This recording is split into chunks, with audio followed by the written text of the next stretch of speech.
शेषाद्यवंशकलशोदिरिभुवनचन्द्रम् श्रीमन्नृसिंहगुरुवर्यपदाब्जभृङ्गम् श्रीमन्नान्थगुरुवर्येन् सुतम् गुणाब्धिम् सम्पत्कुमारगुरुवर्यमहम् प्रवक्ष्ये।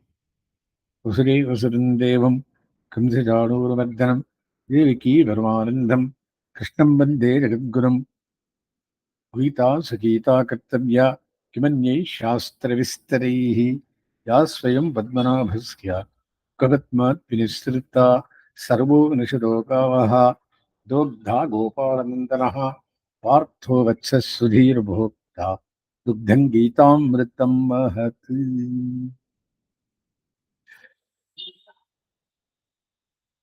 आज का विषय 18वां अध्याय मोक्ष संन्यास है। मोक्ष साधन के लिए बतलाए हुए त्याग और संन्यास की एकता का तथा त्याग और संन्यास के स्वरूप का प्रतिपादन किया जाता है तथा श्री भगवान सर्वेश्वर में समस्त कर्मों के कर्तापन का अनुसंधान करना बतलाकर फिर सत्व रजस तम और इन तीनों गुणों के कार्य का वर्णन करके सत्व गुण को निश्चित रूप से उपादेय बतलाते हैं एवं परम ऋषि की आराधना रूप स्वर्णोचित कर्म जिस प्रकार से परम पुरुष की प्राप्ति करने वाले होते हैं उस प्रकार का एवं संपूर्ण गीता शास्त्र के सार सिद्धांत भक्ति योग का भी प्रतिपादन किया जाता है। वहां पहले त्याग और संन्यास की पृथकता और एकता का निर्णय करने के लिए तथा दोनों के स्वरूप का निर्णय करवाने के लिए अर्जुन पूछता है, महाबाहो ऋषिकेशा केशनिशोधना, मैं संन्यास और त्याग के तत्व को पृथक पृथक जानना चाहता हूँ।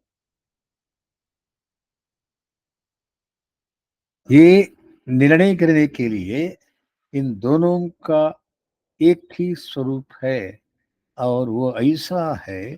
पहले वादियों के मतभेदों का वर्णन करते हुए श्री भगवान बोले,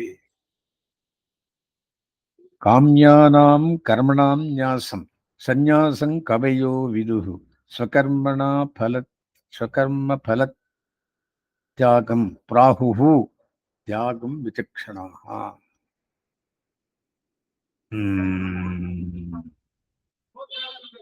कभी लोग काम्य कर्मों के त्याग को संन्यास समझते हैं और विचक्षण पुरुष सत्कर्मों के फल त्याग को त्याग करते हैं। यहाँ शास्त्रीय त्याग काम्य कर्मों का स्वरूपतः त्याग कर देना है या समस्त कर्मों के फल का त्याग है, ये विवाद दिखलाते हुए भगवान ने एक जगह संन्यास शब्द का और दूसरी जगह त्याग शब्द का प्रयोग किया है। इससे ये समझ में आता है कि श्री भगवान ने संन्यास और त्याग शब्द का एक ही अर्थ स्वीकार किया है तथा निश्चयं शृणु मे तत्र त्यागे भरत सत्तमा, इस प्रकार त्याग शब्द से ही उसका निर्णय करने की बात कही है। इसलिए और नेतस्य तो संन्यासः कर्मणो नोपपद्यते मोहात् तस्य परित्यागः तामसः परिकीर्तितः अनिष्टमिष्टं मिष्टं च त्रिविधं कर्मणः फलं भक्त्या त्यागिनां प्रेत्या न तो सन्यासिनां क्वचित्। इस प्रकार दोनों शब्द एक दूसरे के पर्याय रूप में देखे जाते हैं, इसलिए दोनों की एकार्थता के प्रति ही निश्चय है। कई बुद्धिमान करते हैं कहते हैं कि कर्म दोष की भांति त्याज्य है और दूसरे लोग ऐसा कहते हैं कि यज्ञदान कर्म त्याज्य नहीं है। भरत कुंभ में श्रेष्ठ पूर्ण अर्जुन, उस त्याग में अब तू मेरा निश्चय सुन, क्योंकि त्याग तीन प्रकार का कहा गया है।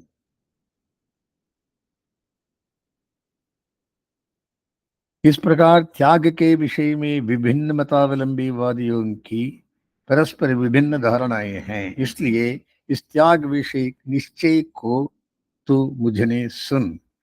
किए जाने वाले वैदिक कर्मों का ही फल विषयक, कर्म विषयक और कर्तृत्व विषयक, ऐसे तीन प्रकार का त्याग मैंने पहले ही इस प्रकार बताया है। मयि सर्वाणि कर्माणि सन्न्यस्याध्यात्म चेतसा निराशे निर्ममो भूत्वा युध्यस्व विगतजरः। कर्म से होने वाले स्वर्गादि फल मुझे न मिले, इस भावना का नाम फल त्याग है। मेरे फल का साधन होने से ये कर्म मेरा है, इस प्रकार कर्म में होने वाली ममता का परित्याग कर्म विषय त्याग है। तथा जो सर्वेश्वर परमेश्वर को कर्ता समझकर अपने कर्तापन का त्याग करता है, वो कर्तृत्व विषय त्याग है। यज्ञ, दान और तपरूप कर्म त्यागने योग्य नहीं है, बल्कि वे तो करने योग्य ही हैं, क्योंकि यज्ञदान और तप बुद्धिमानों को भी पवित्र करने वाले हैं। इसलिए अर्जुन, ये कर्म भी संग और फलों को छोड़कर करने योग्य हैं। ऐसा मेरा निश्चय किया हुआ उत्तम मत है।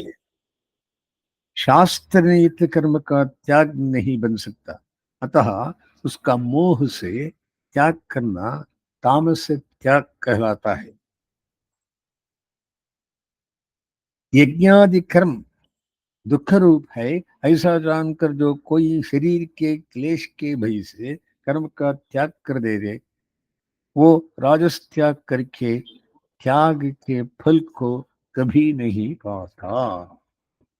अर्जुन, जो शास्त्र नियत वर्णाश्रमोचित कर्म करना ही चाहिए, ऐसा समझकर आसक्ति फल का त्याग करके किया जाता है, वो त्याग सा सात्विक माना गया है।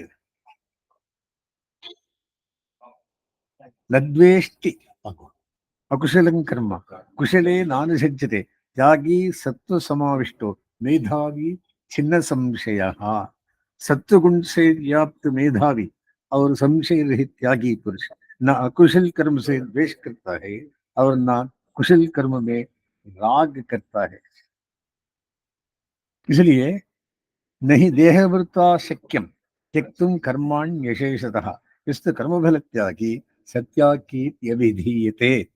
क्योंकि देहधारी समस्त कर्मों के त्याग में समर्थ नहीं है, इसलिए जो कर्म फल का त्यागी है वो त्यागी है, ऐसा कहा जाता है। यथार्थ त्यागी है। अनिष्टमिष्टम इष्टं च त्रिविधं कर्मण फलम भवत्यत्यागिनां प्रेत्य तद सन्यासिनां क्वचित्। इष्ट, अनिष्ट और मिष्ट तीन प्रकार का कर्म फल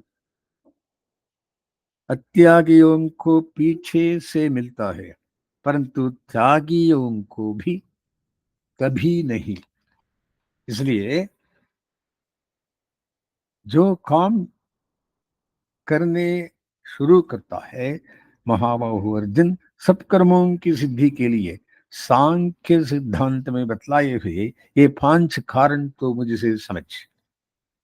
माने अधिष्ठानं तथा कर्ता करणं च पृथग्विधं विविधाश्च पृथक् चेष्टा दैवं चैवात्र पञ्चमं शरीरवाङ्मनोभिरीयते कर्म प्रारभते नरः न्याय्यं वा विपरीतं वा पंचैते तस्य हेतवः।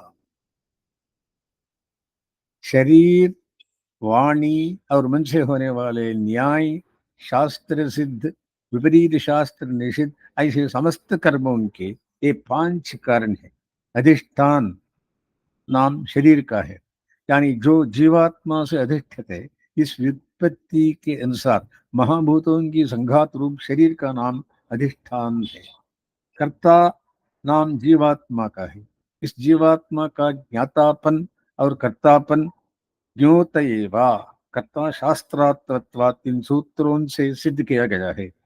मन सहित वाणी हाथ और पैर आदि पांचों कर्मेंद्रियां विभिन्न प्रकार के करण है, क्योंकि कर्म की सिद्धि में इनकी क्रिया अलग अलग होती है। विभिन्न प्रकार की पृथक पृथक चेष्टाएं, यहाँ वायु की वृत्तियों का वाचक चेष्टा शब्द होने से पांच प्रकार का प्राणवायु विवक्षित है। अभिप्राय ये है कि यहाँ शरीर और इंद्रियों को धारण करने वाले प्राण, अपान आदि पांच प्रकारों में विभक्त वायु की विविध वृत्तियों का नाम विविध चेष्टा है। इन कर्म कारणों की गणना में दैव पांचवा कारण है, यानी अंतर्यामी परमात्मा कर्म निष्पत्ति का प्रधान कारण है। ये अभिप्राय है कि सर्वस्य चाहम हृदय सन्निविष्टो मत्तस्मृति ज्ञानमुपोहरंच, तथा आगे भी कहेंगे ईश्वर सर्वभूतानां हृदय तिष्ठति भ्रामयन् सर्वभूतानि यंत्रारूढ़ानि मायया। जीवात्मा का कर्तापन परमात्मा के अधीन है।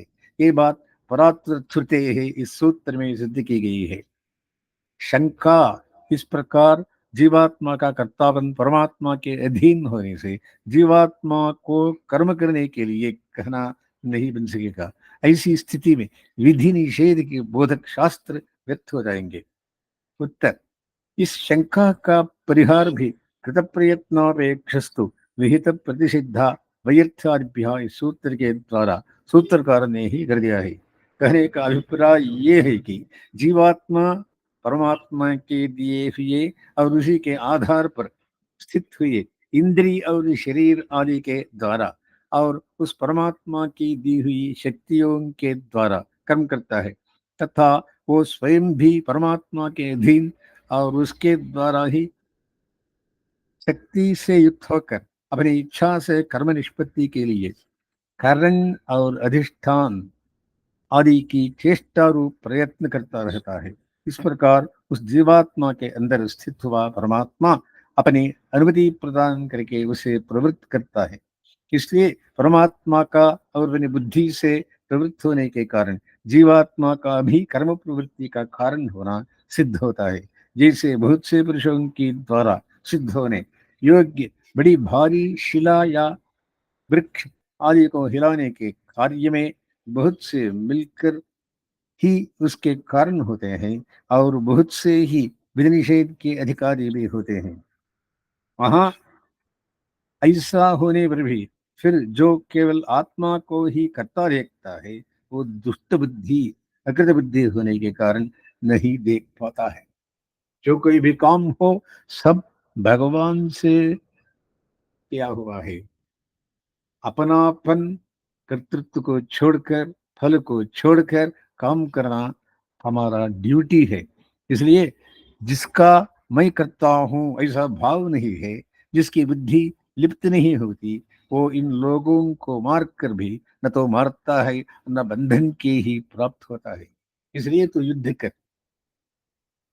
इसलिए ज्ञानम ज्ञेयम परिज्ञाता त्रिविधा कर्मचोदना करणं कर्म कर्तेति त्रिविधः कर्म संग्रह।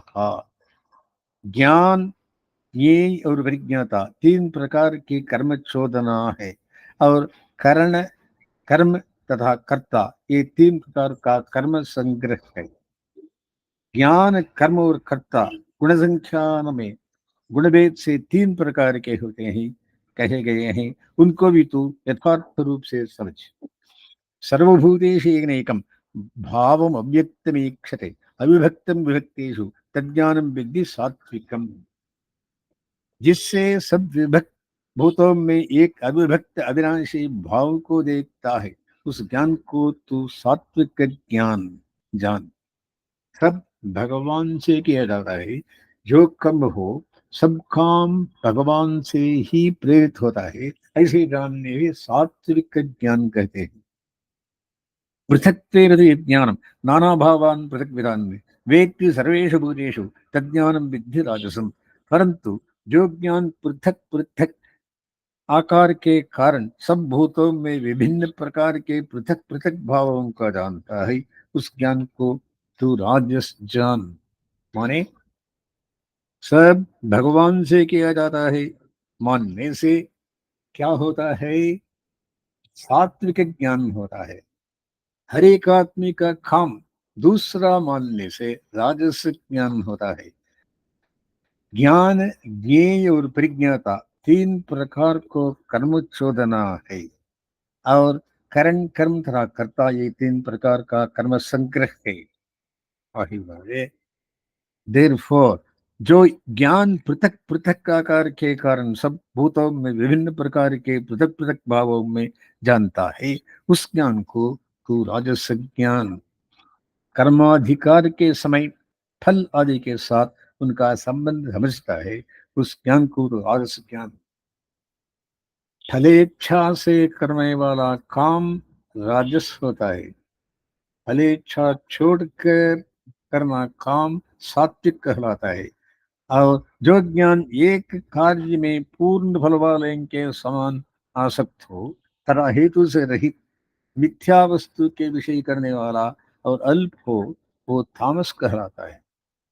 मीनिंग, प्रेत भूतादि के आराधन रूप अत्यंत तुच्छ फल देने वाले किसे ये कर्तव्य कर्म में पूर्ण फल वाले के सदृश आसक्त हो जाता है, तथा वस्तुतः वो कर्म पूर्ण फल वाला न होने के कारण जो वैसी आसक्ति के हेतु से रहित है, एवं जो पहली भांति ही आत्मा में पृथकता आदि भवों से युक्त होने के कारण यथार्थ तत्व से रहित मिथ्या अर्थ को विषय करने वाला है, और अल्प है, यानी जो प्रेत भूतादि की आराधना के विषय का ज्ञान होने के कारण अत्यंत तुच्छ फल देने वाला है, ऐसे ज्ञान को तामस कहा गया है।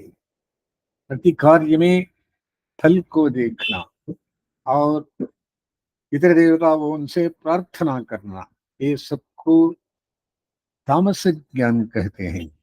जो शास्त्र नियत कर्तापन के संबंध से रहित, बिना राग द्वेष के और फल न चाखने वाले पुरुष के द्वारा किया जाता है, वो सात्विक कहलाता है।